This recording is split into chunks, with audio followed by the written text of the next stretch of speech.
Okay, let's get started.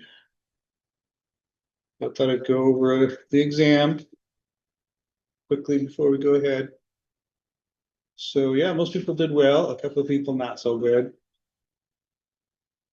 Hour, 9 minutes average time, that's pretty good. So let's see, anything that's under 80% correct, I will go over. Okay, so this one. Julie owns a black cat named Blackie, and Juanita owns a black cat named Shadow. Which sentence would be correct? Okay, so what we see here is that they don't own the cats jointly, right? Julie owns her cat and Juanita owns her cat. So we know the rule is that the owner has to be to the left of the apostrophe sign. So let's look at the first one, Julie and Juanita's cats. So Julie and Juanita are all together. Well, this is just wrong for many reasons. The apostrophe, it's not about the cats owning it, it's about the Julie and Juanita. So that was just totally wrong, right? So Julie, okay, there's an apostrophe there. So Julie's an owner. Juanita, she's an owner. Cats are black. So this one's the correct one, right? Because they each independently own. This one's wrong because this is saying they own them jointly. And this is just also crazy wrong. It's not about cats. It's about Julie and Juanita, who are the owners. All right. Good, good. Oh, 77. Pick the answer that correctly combines the following two sentences into one complex sentence. So remember, complex sentence has the subordinating conjunction combined with an independent clause, right? So the first one here, oh, I have to apologize. I had in, you know how it has the little comments when you answer to say right or wrong or whatever. And in there, it said the first one is this and the second one is that. And then afterwards, I realized it randomized the order of that. So I won't do that anymore. I'll just say this one and that one. Okay, so although some say that dogs are friendlier than cats, cats can also be extremely loving, right? Because it's got the subordinating conjunction right there. Although, so why is the second one wrong? Some say that dogs are friendlier than cats, comma, cats can also be extremely, so there's no conjunction. That's comma splice. How about this one? Some say dogs are friendlier than cats, yet cats can also be extremely loving. Well, this looks right. What's the problem? It's because yet is not a subordinating one, it's a coordinating one, right? This is a fanboy. So this makes a compound sentence, but not a complex sentence, is what you're looking for. Ooh, 69. You have 3 dogs. To write that the dogs own their dinner, you would write, so again, the rule is the owner has to be to the left of the apostrophe sign. So the first one is to the left, just dog. So that's not 3 dogs, that's just 1 dog. So that's not right. The dogs is, that's just incorrectly done. We don't do that, right? Who's to the left? The dogs, plural. That one's right. And then this one doesn't have an apostrophe, so it's not even ownership. 85, 100, 182, 77. I don't know why people got this one wrong. We've gone over this a zillion times. In a list of 3 or more items, the Oxford, sometimes called serial comma, appears where? Not between each item, that's just a regular comma. It's before the final one. 85, 92. I thought they were both right, but I see what you mean. Like, just needed. Yeah, maybe I didn't really call that out, that only the last one is called the Oxford comma, right? Because we always put the commas in. The only option one is the penultimate one. The next to last one, either no comma or comma. If it has a comma, that's the Oxford serial comma. Okay, 77. Which of the following correctly combines 2 independent clauses? Okay, let's look at the first one. My cat was hungry. Okay, so there's nothing here. So that's just a run-on. My cat was hungry, comma, for, that's fanboy. Perfect. How about this one? My cat was hungry, comma, it had no coordinating conjunction. So that's a run-on, that's a comma splice. Okay, 85, 92, 75. Okay. A phrase can contain a subject or a verb, but not both. So, yeah, right. So if it has both, then it's not a phrase, it's a clause. Then you have to talk about what kind of clause is it. 62. Yeah, everybody almost got this one wrong. I'm not sure why. So you will receive a free 1-year subscription to Netflix when you purchase any Sony flat panel television. Is an example of a rational appeal. Yes, because it's appealing to your rational sense of, oh, well, if I do this, I will get this, right? If it said something like, if you buy this Sony flat panel television, you will feel young again, right? That's not a rational appeal. That's an emotional appeal, right? So there's no real emotion here. It's like, hey, let me put this in my spreadsheet. Oh, that's a good deal. I'll do it. That's totally rational. Ooh, 77. You will write reports for only one reason, to convey information. Well, we know that we have two kinds of reports, right? Informational, yes. But we also have analytical, which answers questions. So, no. 183, 69. Based on their function, business reports typically fall into one of two categories, instructional or persuasive. No, I just said what they were, right? Informational, analytical. 292, 85. Ooh, 58. Even though sellers continue to use hard copy letters to advertise products and services, consumers seldom open and almost never read these letters. Maybe this is a generational thing. It's still, direct mail is still the most effective form of advertising by any standard measurement that you want to do. May not seem that way, but it's true. 277. Progress reports are written only for internal readers. No, you want to give a progress report, sure, to internal readers, but also like to your clients, like, hey, we're building your factory, we're this far done, that kind of thing, right? Okay. Any surprises there, really? I mean, most people did really well. So I'm happy with that. Okay, we're in week 15. I was just talking with Amy about this. We only really have next week, week 15. As far as instruction goes, week 16 is finals week. And because of finals week shuffling of classrooms and stuff, we don't have necessarily this classroom. So I'll just be in the Aptos lab for the whole class period and my office hours. If you want to come in there to do your exam or catch up on stuff, I'll be there. But everything has to be in, what did I say? Forgot the date. The end of week 16. What did I say? 23rd, midnight. Everything. Yeah, okay. Because I have to post grades. The semester ends the next day and I have to post grades. So, yeah, that's an important. Is that for the class or just yours? Well, I think, every instructor has their option of around then when they want to say it's the end, right? But the end of the semester is on that Sunday, the 24th. When would we be able to apply for classes, like the new classes? Right now. Right now, it's already 10. Okay. Yeah, I've already got a person signed up. Well, you summer or fall? Yeah, for summer. Yeah, I already have somebody in my class for summer. Oh, yeah. I mean, I think so. I'll go check right now with the council. There's not a lot going on in the summer. No, it's only like 30 days, I think. Yeah, it's only 6 weeks. Yeah. 6 weeks. And as far as CABT stuff goes, it's the, typing club and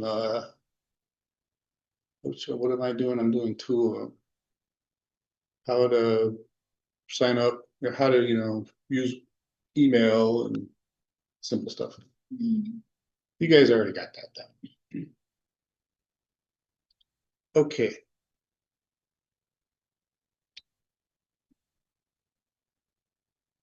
Guess I should bring this up too. I also was correcting some of the, pre-writing phase, so that assignment. And a couple of people just kind of went off with their own topic. He's like, no, you don't get to choose your topic. I gave you the topic, right? It's the prosthetics thing. If I let you choose your topic, that you go, oh, I know about this, and you do it. I'm challenging you to write technical writing about something you don't know.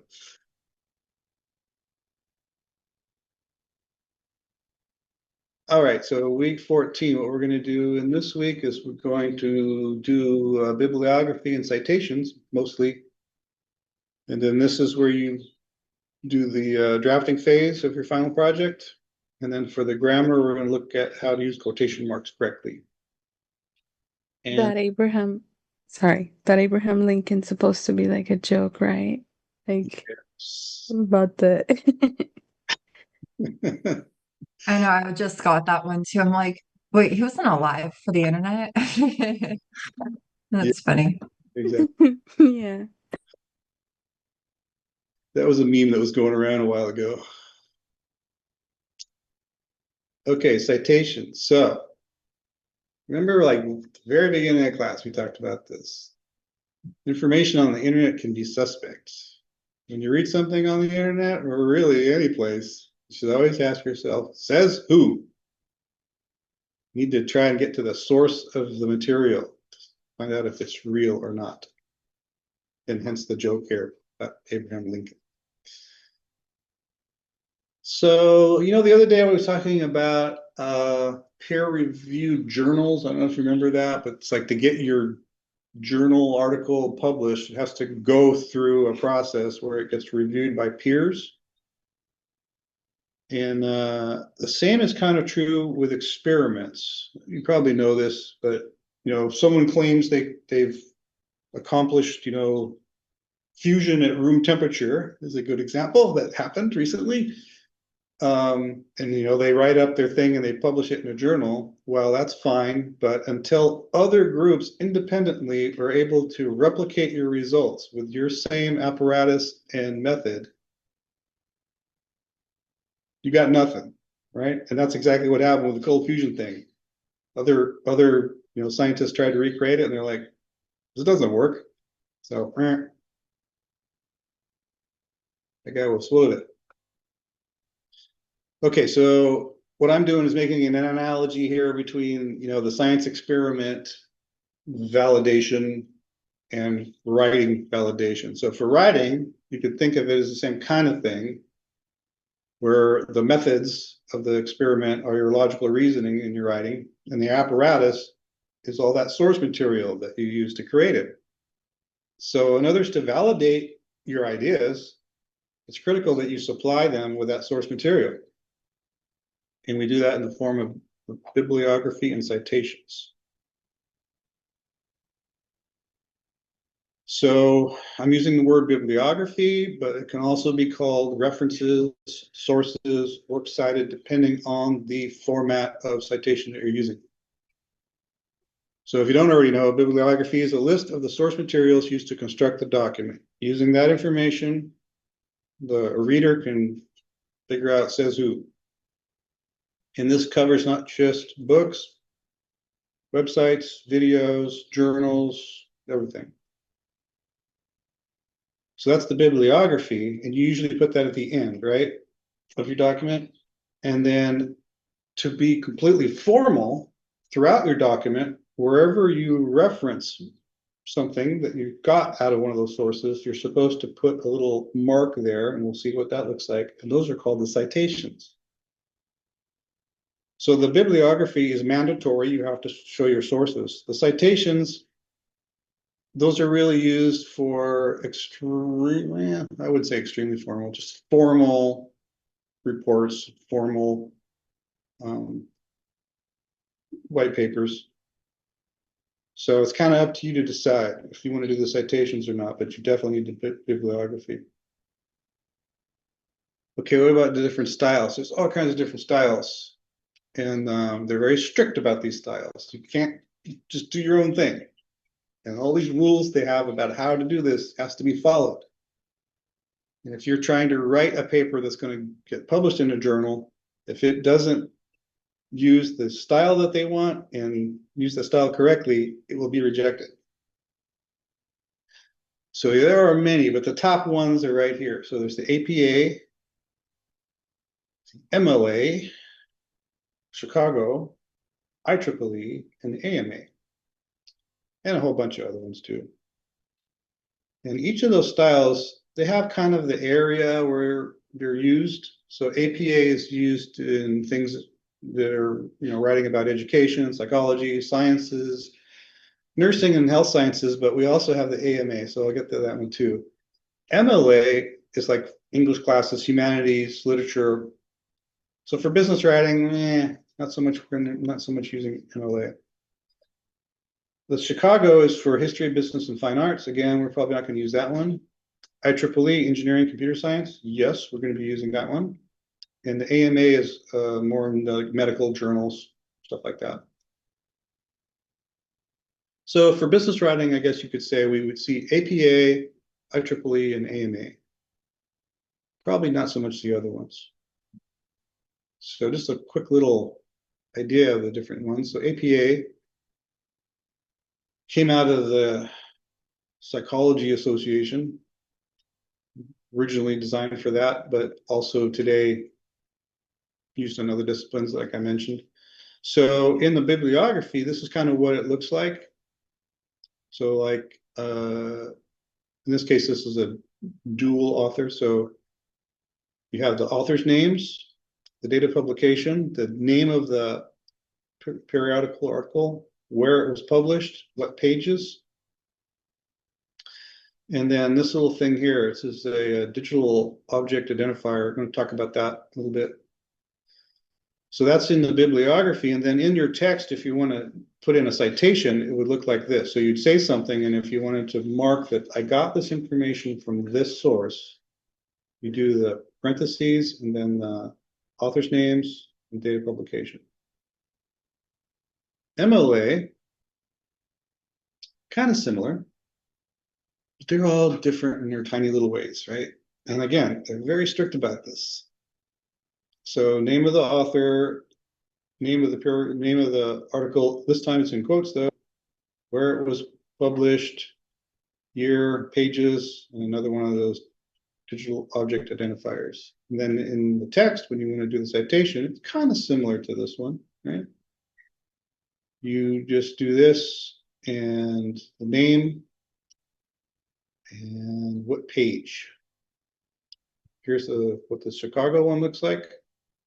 Kind of the same idea, same kind of idea, just, the syntax is a little different here. The kind of information you want, slightly different. Here's what IEEE looks like. So for the IEEE and the AMA, we switch over, instead of this kind of a citation style, it's just what they call a numeric citation style. Almost like a footnote. So here's where I see the numbers match up, right?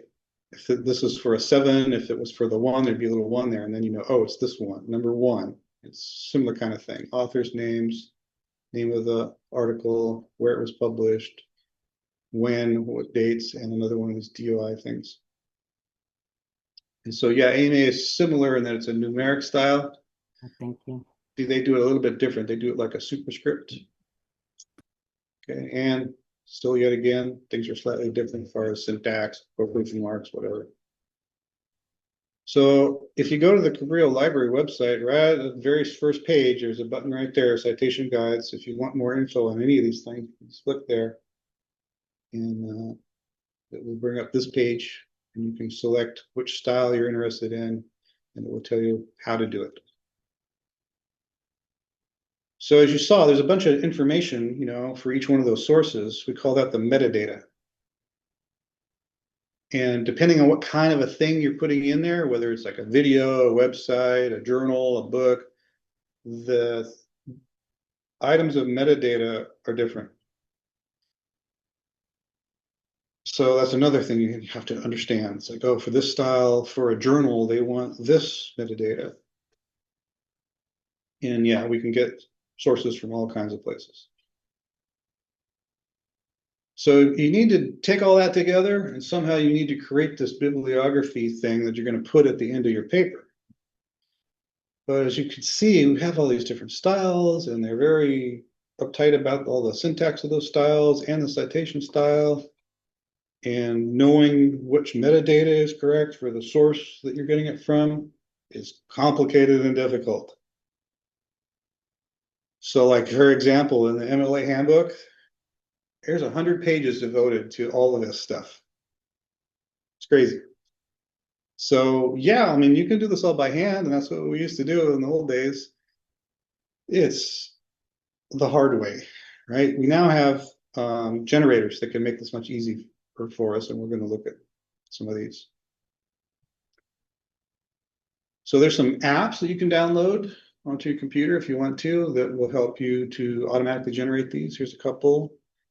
There's some websites that can do the same thing. That way you don't have to download anything, or they're free. You don't have to pay for anything. And the one we're going to use is called mybib.com.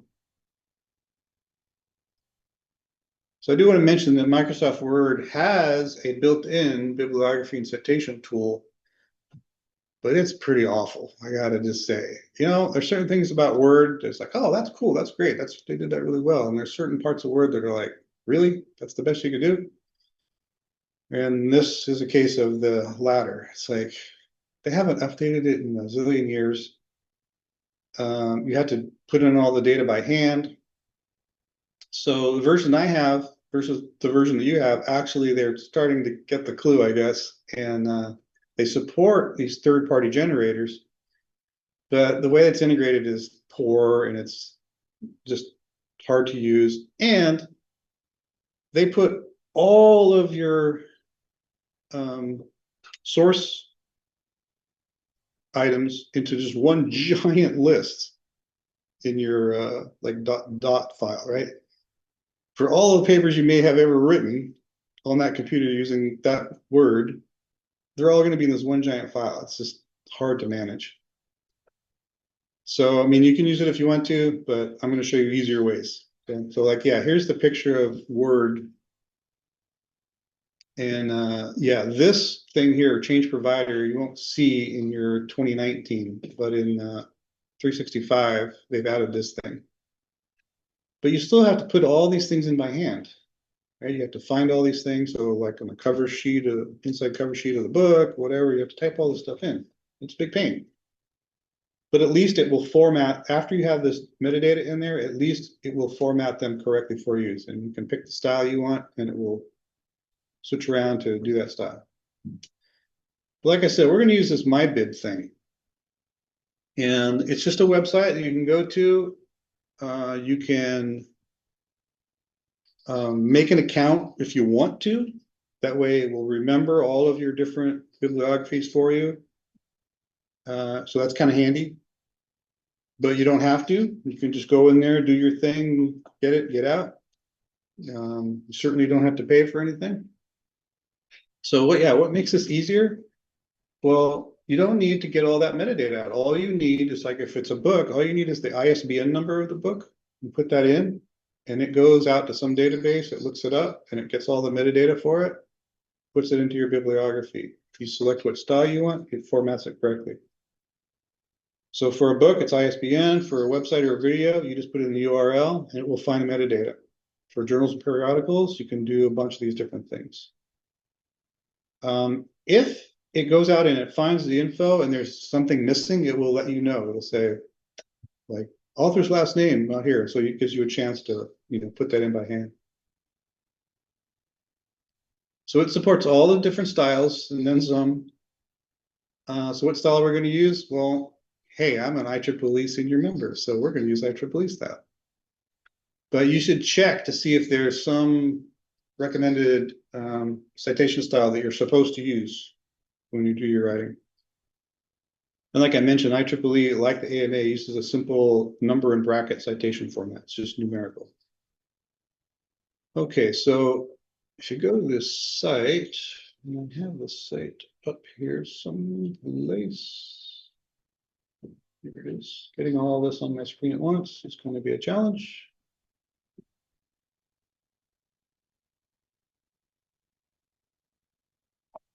I'm going to have to kind of swap back and forth.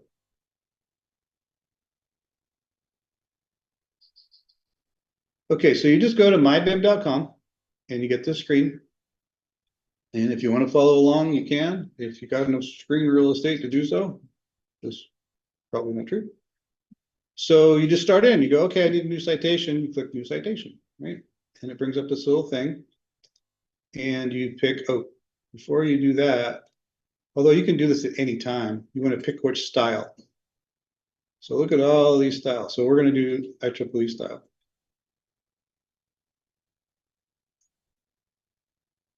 Okay, so this thing flips over to IEEE. And then you say new citation. And then you pick what kind of thing is it, right? Is it a website, book, journal, video?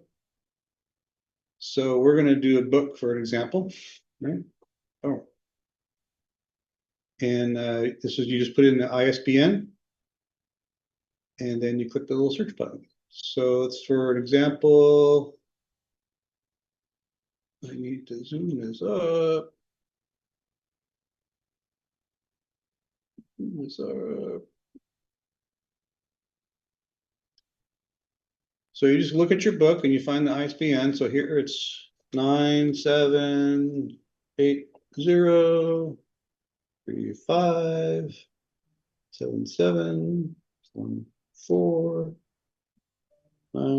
Is that the actual number?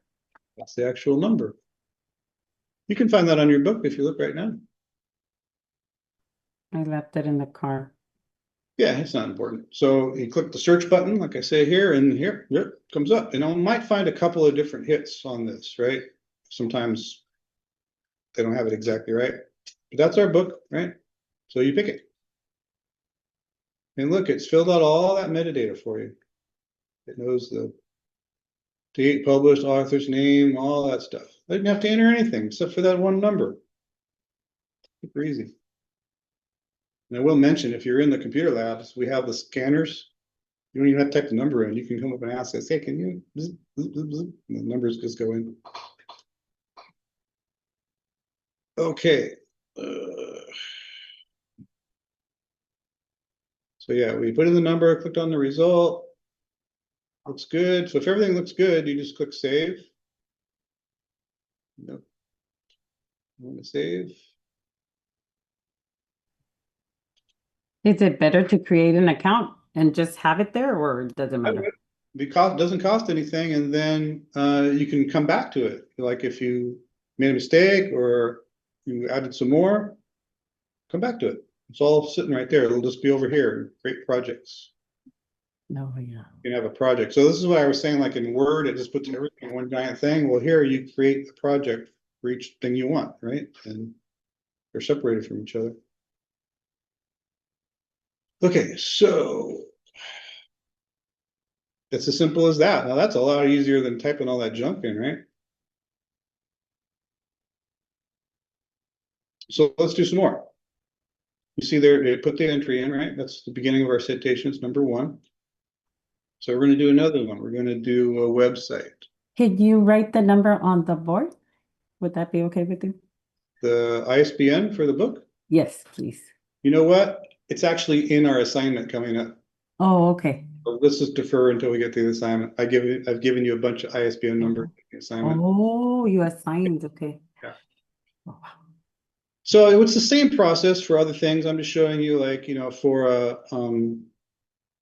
a video, you just put in the URL that you got off, say, YouTube for the thing, and it will, like this was one that we watched a while back, the problem versus purpose statements. But it's the same process. You just pick a different kind of source. Here I picked video, put in the URL. Yeah, that's the one. Here's all the data. So yeah, we mentioned this DOI thing, and there's a spot right here in this metadata for a DOI. What the heck's a DOI? DOI is digital object identifiers. So this was created not that long ago, maybe 10 years ago. And it works I mean, one of the problems with links, right, on the internet is that they can go stale. I'm sure you've all had that experience where you click on some link and it just gives you 404. It's been moved, or that website's no longer in business, or who knows what, right? So that's the first problem with links. The second problem is they can be super long and crazy looking, hard to remember. So what this DOI thing is about is if you ever use services like tinyURL, where you can take, this big old URL and you create an account on tinyURL and you say, make me a smaller URL for this. And it'll just generate this little tiny random letters and numbers thing that you can put that in your documents, and people will click on that and it'll go to tinyURL, and tinyURL will go, oh, yes, I see that in my list. Somebody gave me the big long URL for that. I'll go there, right? So it's sort of an indirection, call that a proxy server. And that lets you get a small little URL. It's much easier to type and fit into like a QR code and things like that. And it gives you a chance, if you had to move it someplace, like wherever you were housing it on the internet, that website went down or went out of business, whatever, you could move it somewhere else. Just go back to tinyURL and say it's not there anymore, it's over here. And all your links still work. They just go to a different place, right? So this is the same kind of idea, but for this kind of stuff that we're doing, for references and citations. So it does a few things. It's a permanent thing. So it gives you this link that looks like a number. It's permanent. It's unique. It's usually used for scholarly stuff. And it provides the stable clickable link that's not going to go away. So they're persistent. You can always locate the source. So you go to this place. There's a couple of different places that will generate them for you. And you give them your full URL, same kind of idea as the tinyURL thing, and they'll generate the short one for you, which is just this number 10 dot. I always start with 10 dot, 10 dot some number, right? And then all you got to do is say, go to doi.org with that number, and it will send you to the original source of the document. So I'm not going to get too deep into this DOI thing. I just wanted you to know what it is. That's what it is. And if you want to know more, there's the company that puts it all together. Okay, so after you've entered in all of your sources and you've built up this bibliography, one thing you need to know is that we're going to use this IEEE style, and for IEEE style, they're numbered, and they're supposed to be numbered in the order that they appear in your paper, right? So the very first one, like in our case, would be this one. That should correspond to the first occurrence in our paper of a citation. Okay, but sometimes you'll cite it more than once. That's fine. You still use the number 1, even if it's down farther in the document. It's just that the first time it showed up, it was number 1. So if you make a couple of these, and we're going to do that in a second, and you're like, oh no, I edited my paper and I put them in a different order. Do I have to redo all these? No, you don't. If you click on the thing right here, it gives you a bunch of options, right? And one of them is you can copy the thing, but you can move them just by grabbing this thing and move it. I only got the one, so there's no place to move it to. But if I just grab it and move it, and we'll see this when we get more than one in a second. You can reorder them, and it'll reorder all the numbers for you. Right. So that's another reason you might want to create an account, have it out there. So in case you have to go back, it's all sitting there. Last time you did it, you can reorder it. Okay. So once you've got them all in there, like I have in this picture, maybe I can zoom this. Am I going to need this? Right? So after you have this all in there, there's this download button right there, right? I click that. And there's a bunch of different options. And the option I'm asking you to do is we're going to insert this into a Word document. So you pick Word right there. And that's going to download this RTF rich text format, which is the format that Word can use to import things. So that'll download a file. You'll be sitting in your little download folder, right? And then to get it into your document, you'd open your Word document, go to wherever you want the bibliography to be, probably the last page. Go to the Insert ribbon, and then in the text group, there's a button here that says Object. And if you click the little arrow, you say Text from File. And then it's going to ask you, for the name of the file, or you can find it. And then there'll be a little insert thing. And that will insert the bibliography into your paper. Okay, so that's the bibliography. Now, if you choose to use the citations in the text of your document, for IEEE style, each one is just a number enclosed in square brackets. It appears on the same line inside the sentence punctuation with a space before the bracket. So here's an example. If you were writing Thevenin's and Norton's theorems are widely used for circuit analysis simplification, you just go, and I want to refer, I'm going to put a citation here to refer to item 13 in my bibliography. You just go space, square bracket, the number, and like that. And it just sits right in the sentence. So you can kind of treat them different ways. You can treat them as if they were like footnotes. So you can say, as shown by Jones, just 4. Keep going. So it's not a direct quote. It's just it's like a footnote. For more details, and you can stack them up, 1, 3, 7. And you can also treat them just like they're a noun. So you can just say, as seen in 2, and people will know to go to item 2 in the bibliography, and oh, that's what that is. According to 4 and 6 through 8, in contrast to 5, page 7, so you can add the page number too if you want to. And if you want to mention the author in your text, you can sort of treat them like this. And say, Rickert, 5, has shown, blah, blah, blah. Jones, 6, and Zing and Rogers, 7, have stated. So that's pretty much it.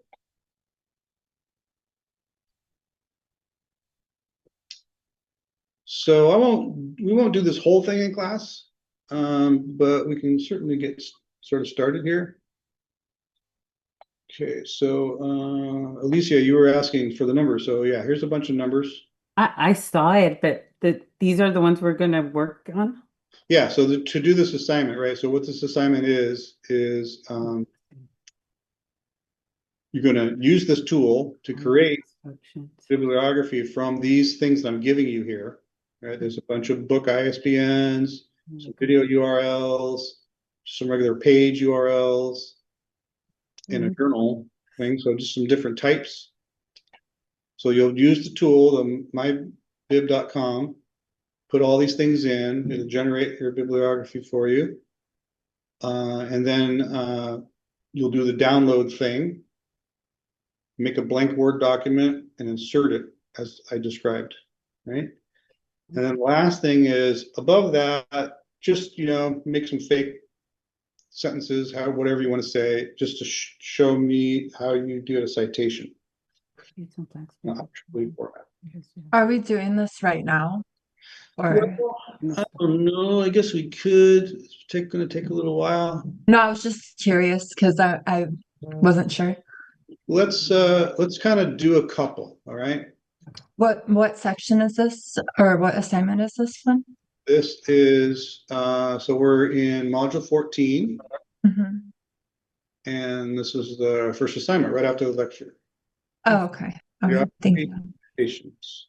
So I'll give you a second to get there. And I'll tell you what, let's start this over here. Start fresh.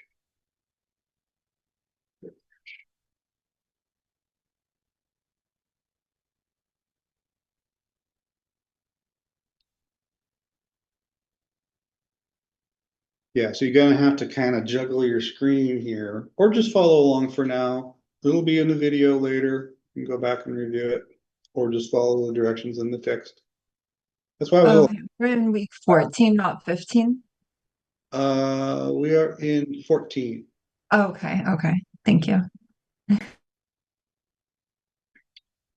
So yeah, it's a bit much to do in class, but we'll try a couple. Okay, so here's some ISBNs. Okay, so I want a new citation. You can either click this button or this button, either way. And oh, these are books. So pick a book, pick the number, copy, paste. Okay, there it is. So there's only one, so that must be it. So you pick it. Everything looked good. Everything good. So there it is. Let's do another one. New citation. This one. It's a book. ISBN. Okay. Yeah, looks good. Ah. And by the way, so it gives you a little preview here of how you would do this, use the citation for this, if you forget. Now we have two. And it pops up all these little help things at first to remind you, like what I was saying. Oh, what happens if I changed my mind and I edited my paper and I'm referring to this one first now instead of this one? You just grab it and move it. Point and see how it reordered them. So I put the one citation, but I don't know how to save it. I don't know where it went. There's a button at the bottom that says save. Here, I'll do it. I'll do the third one. New, Oh my goodness. grab this button over here, this number over here. Were we supposed to just go to mybib.com or Yeah, that's the tool Okay. you're using. And like I said, if you do want we to, we don't have to sign? great, but you don't have to. Okay. Maybe Sorry. for this assignment, you don't create it, but for your paper, maybe create an account so you have it for real. Okay, Alicia, I just grabbed the number, I put it in there, I said book, right? Search, found it, right? So you click on that. It found the first one, the second one, it's not searching. What's it doing? Nothing, it just stays there and I put, oh, it says URL must start with the HTTP. Oh, you want to be on book. You're on Oh, website. that's right. Oh my goodness. Book. Sorry. Business writing. Okay, so that's So give it a shot. I'll hang out. and then where does it say save? Well, first you do the search, And it brought me the book. find you. Now you have to click on the one because like some Oh, got you. it was published in different years or something like that. So click on the thing. Gives you a chance to check all the info and add more if you want to, but then yeah, here's the save button down here. Yeah, okay, I started with the second. Oops. 3. I got it. Okay, where am I? We'll do all of these. It's easy. So book, here's the number. Oh my God. Okay. It's Sure. done. Wait. Yeah, that's the one. Save. Save. New. It's a book. There's so many options on the last one. On this one that I'm doing right now. Yeah. Let me see. I tried to give you some examples of some different things. There's another one that's going to come up where it's missing a piece of metadata. Oh, So yeah, so here there was a bunch of the things that kind of matched, right? And I was not sure which one. Well, you have the book, right? Or you saw it on the library website, so you know which one it is. So, the only difference between these is this one was published in 2019, this one was published in 2020. I happen to have the 2019 one, so I would pick that one. Save. So it's telling me they cannot be saved. You have to log in or create an account. Oh, you tried to save this. Something else. Yeah. Or maybe there's a limit. I don't know. 1, 2, Yeah, 3, I 4. Okay, let's Although right now I'm not logged in. I don't have my account and I'm on number 5. Let's try the next one, see what happens. Okay, so now these are video URLs, right? They're not books anymore. So let's grab the first one. new citation, but this time Whoa. video, There. right? It's fine. Maybe I should create the account. Might as well. Okay, that's the one I want. Click that. Save. So you're clicking this save, right, Alicia? Yes, it's only showing me that one. Yeah, I'm just gonna hook it up with Google. It should be fine. Oh, yeah. Google will allow my PIP to access this. Okay, yeah, that's fine. But you can see how it looks a little different, right? So like I was saying, for each style, the format and the syntax as far as where does it put the quotes and whatever is different depending on what kind of source thing it is. A book is different than a video, is different than a journal. Right, so we'll do another one. It's a video. Search. Yes.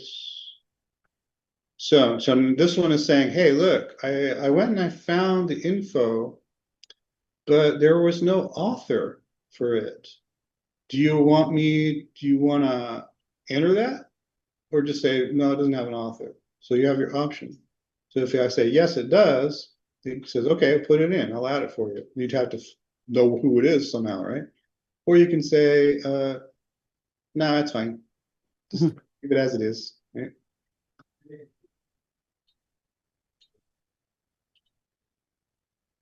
And then say, then it'll just go without the author. It gives you a little warning. I don't know who the author is. Because not everybody is, so nice on the internet to give you all their info. For things. And you said we're supposed to put yes, it does? You can decide what you want to do there. I would just maybe do the no on that one, and then there's one coming up where we can do the yes. Ah, okay. Is it no? Okay, so that was our videos. Now here's just some website stuff, right? So we'll do new citation. So this is just a website, so the first thing is fine. Here's the URL for that. Oh,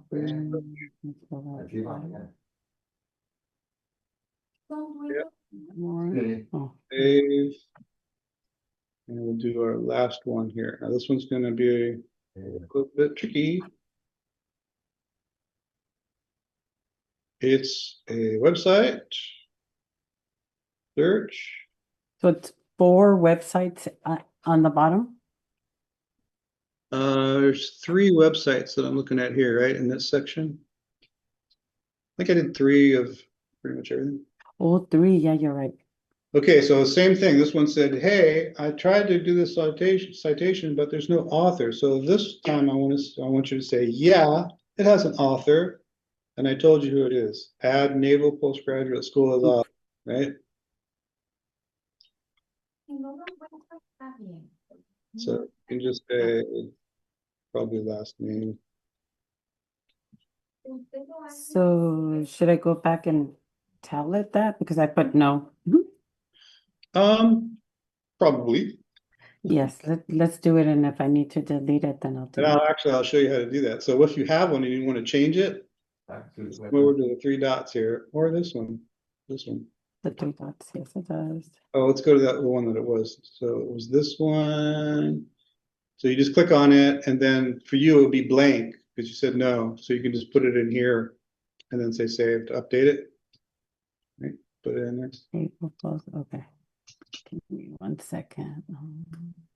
Yeah, like I said, this is a bit much to try to follow along, but at least now you can see me doing the steps. You got the idea, but to really do it, you're probably gonna have to do it over again. Oops. Okay, and the last one is a journal. And so like, well, how do you know it's a journal? Well, I found the thing, right? And this is the stuff I've found in my research. So I know where it is because I found it someplace. So journal, you pick journal, put it in there. The last 2 are journals? Just this one's a journal. It tells you right here. See, list of videos, list of pages, Oh my gosh, yeah, they're so tiny. journal, right? Yes. So search for that. Hey, this could be an interesting piece of research for your paper. Just saying. Oh, I see. I also, what you don't see on the video that it's going out to you is I have all these Zoom controls also on my screen that make it really hard for me to share multiple things all at once. All right, so that is it, right? Those are 10 entries. Now you can imagine if you had to type in all this junk for each one of these and get it exactly right. Look, what a nightmare. Okay, so now that's all done. You click download. You pick the Word option. Goes chunk, chunk, chunk, gives you some confetti, downloaded into your downloads folder. Right there. And you can use this to insert into your Word document. Tell you what, let's do that too, just so you can see how that goes, right? So you bring up Word.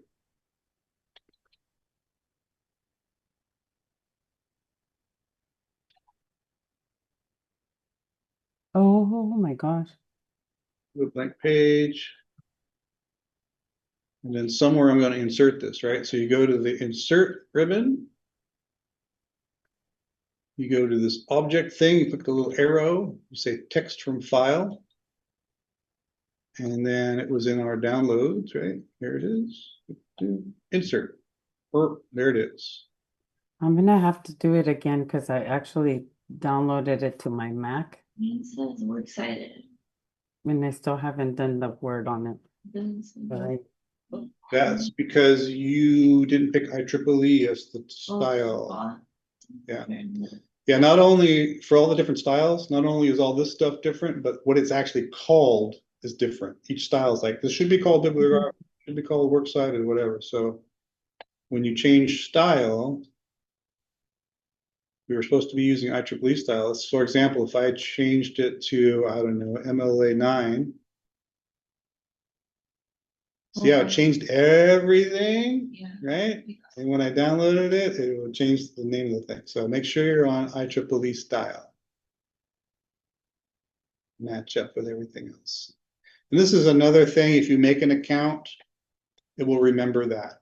Every time you log in, it'll be stuck at the last style. So one less thing to forget to do. Okay, we shot way past our time, right? Yeah, 10:37. So let's do our break. Professor, and we just send you the document? Yeah, This so is from- last part of it was after you did this, you're supposed to come up here, put some blank space in, and then give me 3 sentences where you do a citation for one of these things, and just make it up, doesn't have to matter. But I just want to see that you're doing this citation style correctly. So I'll do an example. So as David, ooh, I don't want to be this super large thing. I just want to be normal. I just want to be normal. I want to be normal. As David's son wrote, and you would go one space, boom, square bracket, the number for Davidson. In our case, that's number 1, right? Boom. And then whatever, blah, blah, blah. Right? So give me 3 of those just so I can see that you're, doing the citation correctly. And then, yeah, save this and drag it, drop it on the rocket to submit. Make sense? Okay, yes. Yeah, so you can see how this was a lot to do in class. So I kind of just wanted to give you the drill, and you're probably going to have to do it again on your own to get it all in there. And all the steps are in the text, so.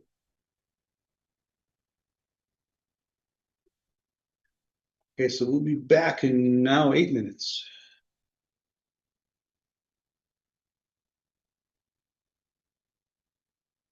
All right. So last week, you remember we were in the pre-writing phase of the 3x3? Hopefully you've done that assignment. These things stack on top of each other, so if you get behind, it's especially bad. So try and keep up. So last week you did your pre-writing and you did the assignment where you answered all the questions about, your analysis. So this week we're in the drafting phase. Now it's called the drafting phase, but we know that the activities in this phase are researching, organizing, and drafting. So it's more than just drafting. You've got to do your research. And that's why we're talking about bibliographies and citations. Okay, so what you do is you go back to those problem purpose statements that you did in your pre-writing phase, and you think about, well, what kind of questions do I need to get answers to? And for the final project, we won't be doing any primary sources of research, like questionnaires, whatever, because we can ask. We're just going to use secondary sources. And you can go to the library, you can find books, journal articles, but your primary source is going to be our subject matter expert AI guy here, right? And you can ask it anything you want. Here's some example questions you can ask it.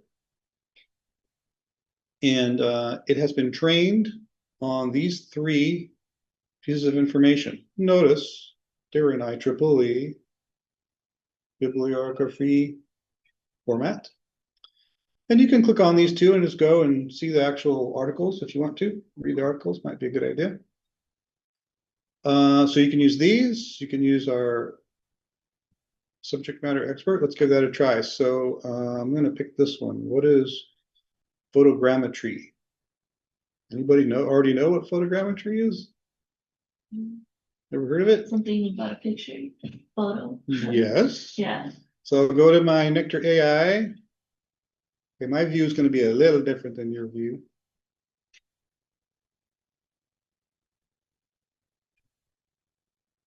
And what we're going to see here, technical writing subject matter. So I'm going to just paste that question in here. And I'm going to think about it. It's going to tell you all about it, right? And you can click this to copy all that stuff to the clipboard if you want to then just go paste it into your document and then make it your own. So what is photogrammetry? Yeah, Karina had it. It's a way to do scanning, but you can just do it with a camera. And I've done this and it's pretty amazing. It uses some advanced software. So what you do is you take your thing, whatever the thing is, like in our case, it would be like somebody's arm stump, for example. And you take your camera and you just start taking pictures all around the thing, every which way you can. You take a zillion pictures of this thing, all different angles. And you send it up to this software, and the software does what's called stitching. It looks at all the different photos and it tries to find common boundaries between them, and it stitches them together to form one 3D object out of all your photographs. And then it's in the software. You can rotate it around, look underneath. It's pretty amazing. So yes, we also have these like really expensive, scanners that can use LiDAR or a bunch of different things that you'll look up, structured light, whatever. But you can also do this with just a camera. That's an example of using your AI subject matter expert to ask it a question to get research for your paper. Back. So, you'll get your research. Now you have to organize it. That's the second thing, right? Organize it. So I have all this information, but it's sort of in a raw, I just got it. What do I do with it? So you want to put it into some kind of organization that makes sense, right? So you can use 2 techniques. You can create an outline and you can decide on a strategy.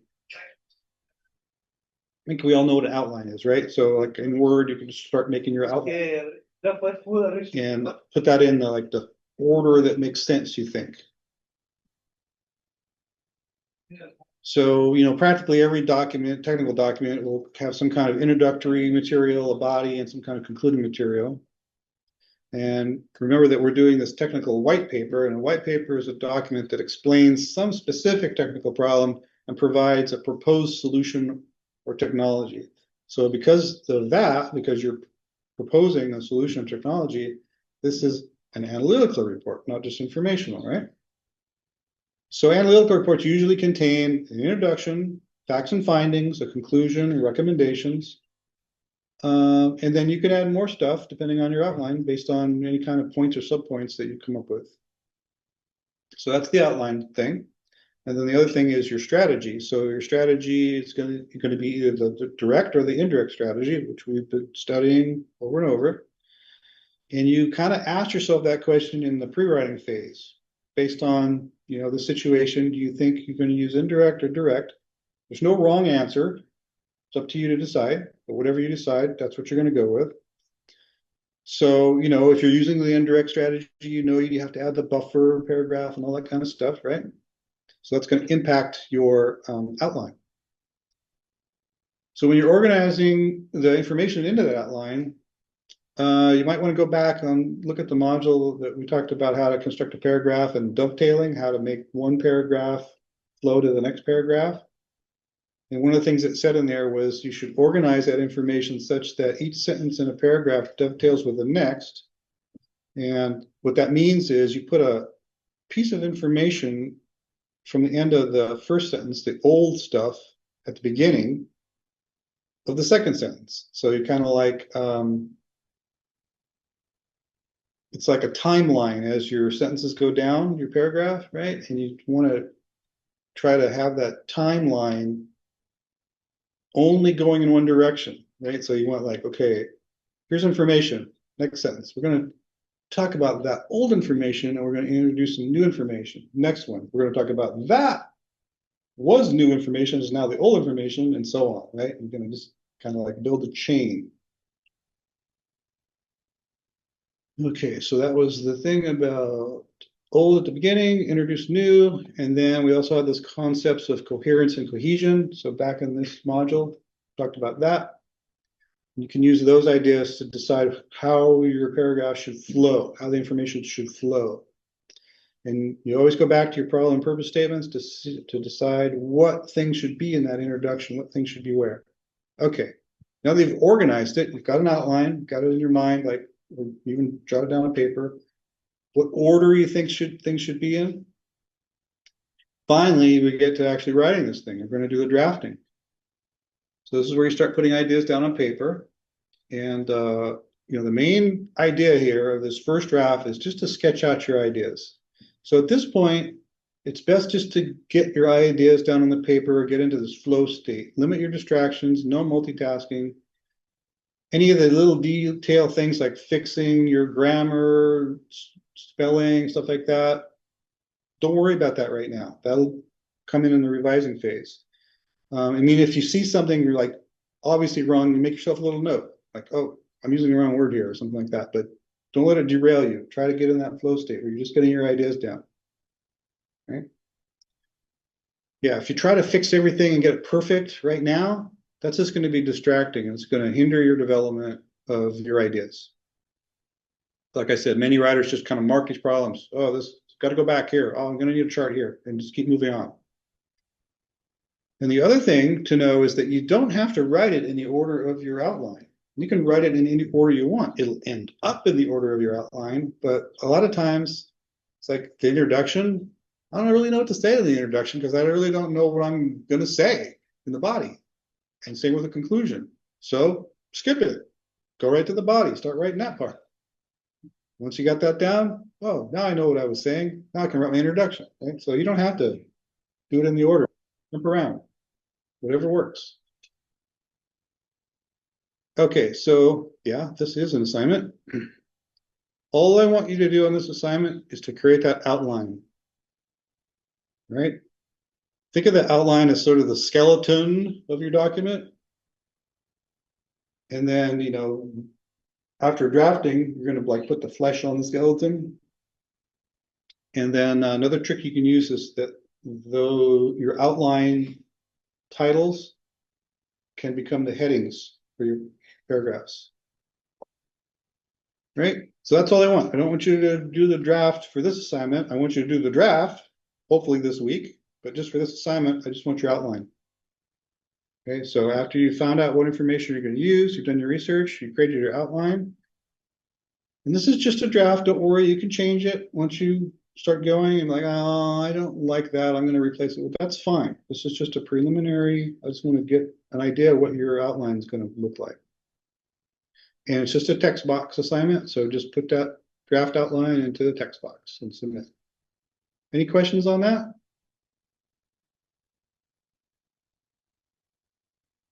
Okay, now we switch to the grammar phase of today's program. And the grammar topic for today is quotes. I think everybody knows what quotation marks are and what they're generally used for, but I bet you don't know how the punctuation should be handled because it's weird. So when do we use quotation marks? How do we handle the punctuation? When should we not use quotation marks? So we use quotation marks to indicate a direct quote that somebody said, transcribing speech to text. And we also use it to discuss words as words. Like often when I'm grading your papers, I have to use this word, I have to put them in quotes, right? Because I don't want you to think I'm saying using the word as the word. I'm just saying the word, right? Without referencing its intended meaning. So they signal the use of someone else's words to help distinguish that between your voice and people that you're quoting. They always come in pairs. Obviously, opening quotation mark at the beginning and a closing one at the end, right? Okay, so when do you use them? Use quotation marks to indicate a direct quote or passage copied verbatim from another source. Right, so here's our example. Stephen Hawking warned that Higgs boson could potentially lead to, quote, catastrophic vacuum decay, quote, because he said that exactly as best as he can say things. And he also said it was caused by a bubble of the true vacuum expanding at the speed of light. That's something he actually said. So you put them in quotes, right? If you're just summarizing what someone said, remember we had an assignment a few weeks back about how to summarize to avoid plagiarism. So if you're doing that, if you're just summarizing what somebody said, that's an indirect quote, and you don't use the quotation marks because that's not exactly what they said. You're interpreting what they said. So that same thing done as a summary would look like this. Stephen Hawking warned of the Higgs boson's potential disastrous effects on the universe. He didn't say these exact words. You did. So no quotation marks.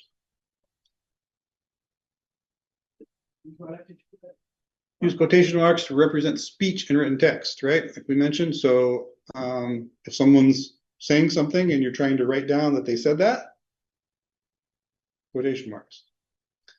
So obviously in novels, you know, people are talking back and forth to each other. There's quotation marks all over the place. But in business writing, we don't usually do that. It's usually used when we're transcribing a person's statement, like in an interview or an eyewitness account. There's my example. When asked about the terms of the loan, the bank officer replied, and so here's his exact words, so I need to quote them. Loan terms depend on the credit rating of the company. And then the last thing is we use quotation marks to just discuss the words, like I mentioned. So I'm just talking about a word because it's a word that I want you to talk about, not using the word. Then I put it in quotation marks. So like here I'm saying the P in pterodactyl is actually silent, right? So I'm not trying to talk about pterodactyls. I'm talking about the word itself. All right, so let's talk about punctuation with quotation marks. So in American English, punctuation marks are typically placed inside the quotation marks with some exceptions. In British English, they're on the outside. So we're talking about American English. British English makes so much sense. American English makes no sense and it's weird. Okay, what are you going to do about it? You got to use it. So place a comma inside the quotation mark at the end of a quoted phrase. So here's an example. Take off your dirty shoes before coming into the house. So you would think the comma would go after, right? Because he didn't have a comma in his speech. American English says, nope, that's got to be inside the quotation mark, right? And you don't use the period here in this case, where it's in the middle of a sentence, because we're trying to make sure that the reader understands that my father said this, right? And having the period there would sort of break that.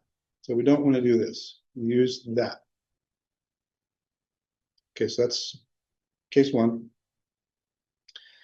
Breaking up a quote with commas. So if you're breaking up a quotation, you have to place a comma after the first part, inside, just like we said, followed by a common space on the second part, outside. So what's that look like? So here, this person said, my goodness, take off your dirty shoes before coming into the house. But I want to split this up. So my goodness, comma, just like we did up here, even though they didn't have a comma in their speech, this is part of our sentence. It still goes inside. Yes, where? Said my father, another comma. And then we're going to talk about this period in a second. Using periods with quotation marks. You place the period inside the quotation mark when the quotation mark comes at the end of a sentence, just like this one did, right? That period is inside. The quotation can be introduced with a transitional phrase followed by a comma, helping separate the spoken words from the rest of the sentence, right? So here's an example. Before I entered the house, my father said, take off your dirty shoes. Well, this is the end of my sentence, so I have to put the period, but I put it inside. Yes, weird. Using a period elsewhere in the quotation marks is correct if your quoted material had multiple sentences in it. Placing a comma inside the quotation mark if it was in the original quote. So here's an example. Here's a big, long quote. I just mopped the floors, period. That's part of the quote. So I put it in there. Take off your dirty shoes for coming into the house. But I go back to this, right? My comma goes inside, said my father. Using colons. Those are typically placed outside unless somehow they're part of the actual quoted material. So here's an example. When I was growing up, my father must have said this 1,000 times, colon, take off your dirty shoes for coming in the house. Period at the end of the sentence, it goes inside. So only when the colon is part of the actual quote itself do you do it inside. Here's an example. Here's my father. He's saying something. So I start the quote. Here's what I want you to do, colon. Take off your dirty shoe, right? Because this was part of the actual quotation. What about semicolons? As is with a colon, you do it outside unless it was part of the quotation. So my father said, take off your dirty shoes for coming into the house. Outside. Why is this outside and the other one's inside? I don't know. They weren't even dirty to begin with.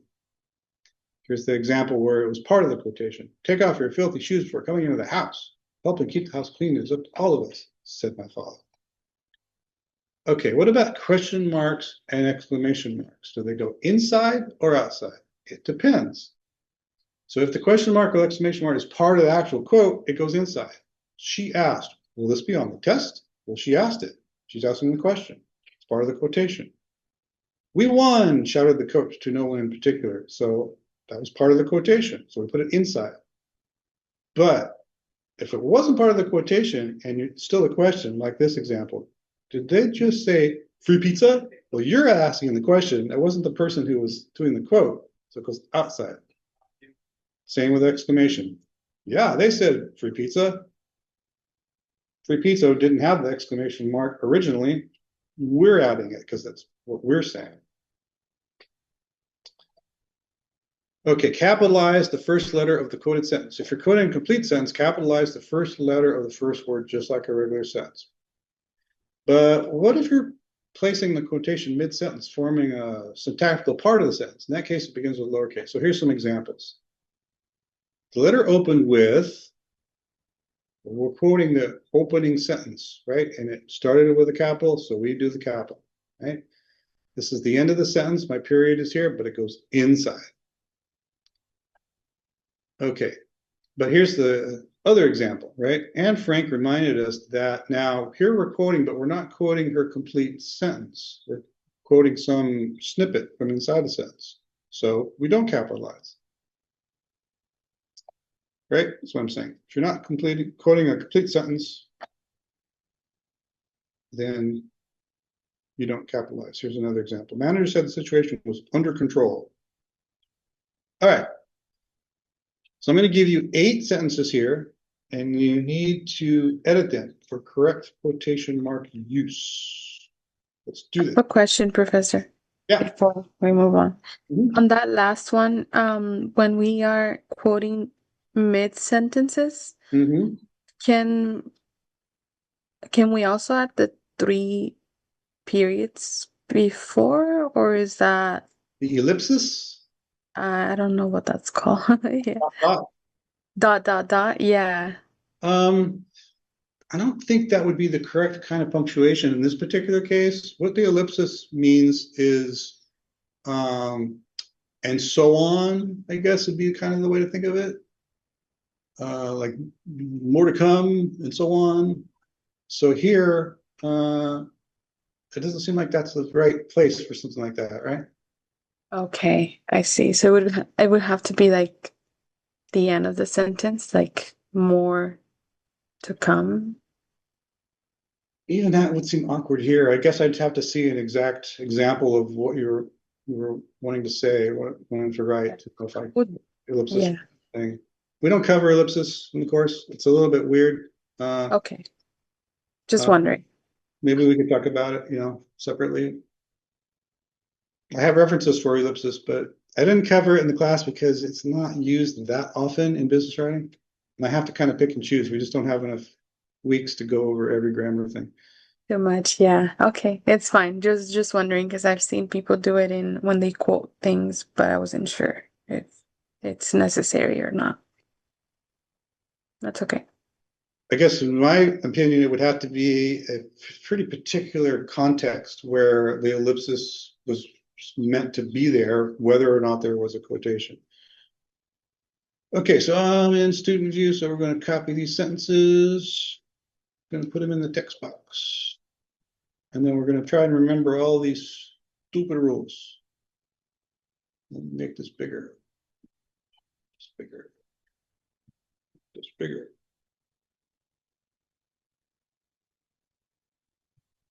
Okay, so first one, you were old enough to do your own laundry, my mother said. So what's missing here? Anybody know? A comma? Period. Yes, right there. And it goes inside. Again, weird. Yeah, for British English, it would go right there, like, you would think. But American English, inside. Okay, number 2. My goodness, said my mother. You have so much dirty laundry. Okay, there's a couple things we got to do here. So, my goodness, we got to do the same thing we did up there, right? Inside the quotation, Comma. there, also another comma there, right? You have so much dirty laundry. Okay, this is the end of my sentence. Do I put the period there or do I put the period there? Inside, no? Inside. Yeah. Again, it's weird. I know it's weird. Number 3. When I was growing up, my mother said this over and over. You need to do your own laundry. So we're using the colon here, right? Got this independent clause up here. We're going to try and link it to this part here. Does it go inside the quotation marks or outside? My computer's trying to It goes outside. Outside. Oh, That, right? And I if you don't lost my remember, paper. scroll up and look at the Sorry. rule. All right, number 4. My mother said, pick up your dirty laundry. There wasn't any on the floor. All right, so here I'm trying to use the semicolon, as we have learned, as one of our 4 techniques for joining 2 independent clauses. But does it go inside or outside the quotation marks? Can I ask you a question really fast? Yeah. I just closed my whole window of how do you reopen the window that you closed again? Do you know? You close the canvas window, you're saying? Yeah, yeah. Is it maybe Control T? Let's I think see. it's Control T, maybe. Not sure. Oh, I don't know. That closed my Zoom one. Uh-oh. Oh, No. sorry. Wait, That where was did that go? Minimize? Because that closed my Zoom. No. Zoom. So look at the bottom of your screen. Is there a little No, I did. No. Let me see if start canvas? And if you closed canvas completely, you have to start canvas over again. yeah, Do you want me I did. Okay. That's to, right. you get there? Huh? That's okay. That's okay? That's all right. Let's Yeah, I look- think thank it you. might be Control Shift T. I've Googled and that's Control what it said. E, really? What does that do? Reopen the last closed tab. Oh, tab on your browser. Yeah. Right. Oh, you can also go to just to your history, your browser history, right? Up on the right corner, browser history, and go down and click on the last thing, wherever you want. That's the last thing that was open there.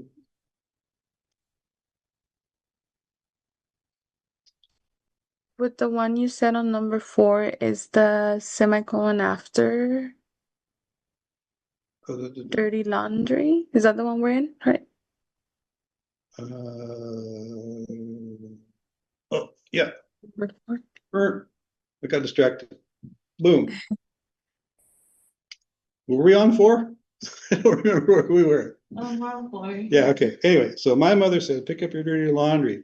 And the semicolon goes outside because that wasn't part of the quote. And even though these weren't either and they go inside, this is just a rule.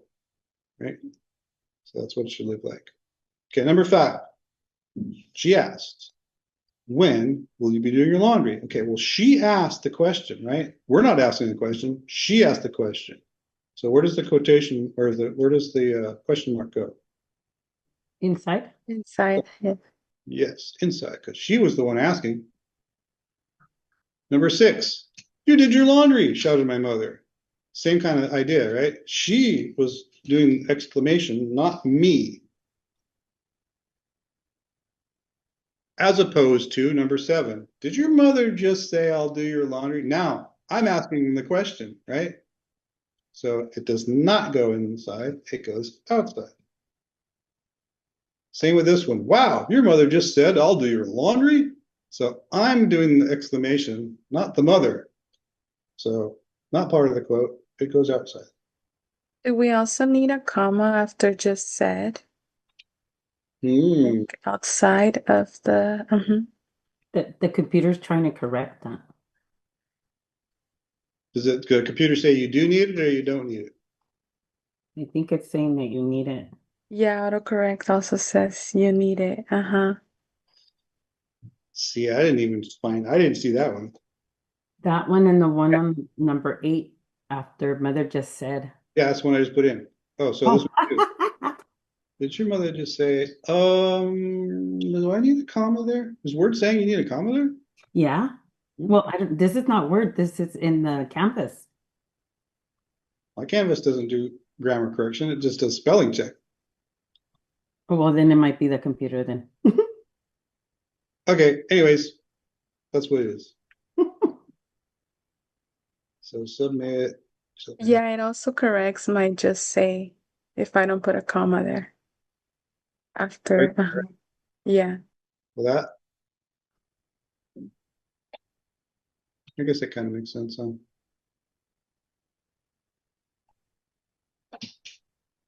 Yeah, these things are tricky. Hard. Okay, submit. Where's my submit button? Oh, I gotta go back to regular size. Submit. Do-do-do. Next. Oh, let's go back to normal size.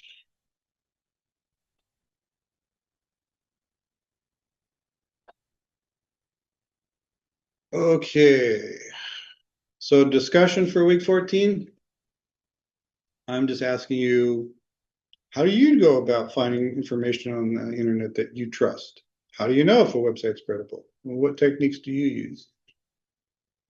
So that's the question. Wrap up. What did we learn? We learned how to do bibliographies and citations using mybib.com as an automatic generator. We talked about how to draft your final project. And we talked about how to use quotation marks correctly. Any questions on any of this stuff? So don't procrastinate.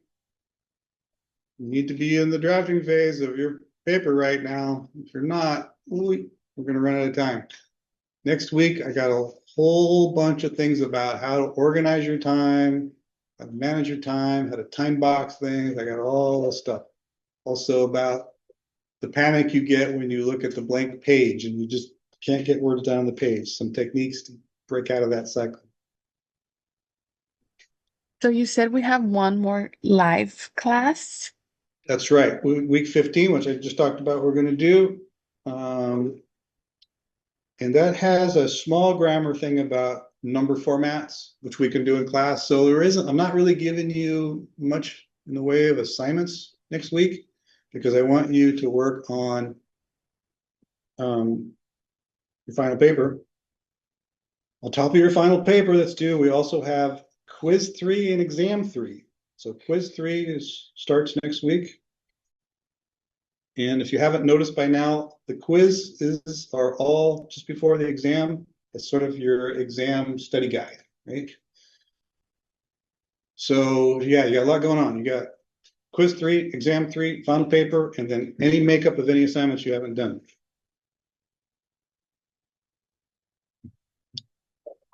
There's no other questions. That's it for today. When is it all due by? What's the last like day for submitting? If I don't know, it was our last class next week already. Yeah, so I just I did an announcement this week about that Okay. here, and it was I don't remember myself. May 23rd, midnight, May 23rd, everything has to be in. Okay. I have to submit grades like 2 days after that, and I need time to grade everything. Thank you. Any other questions?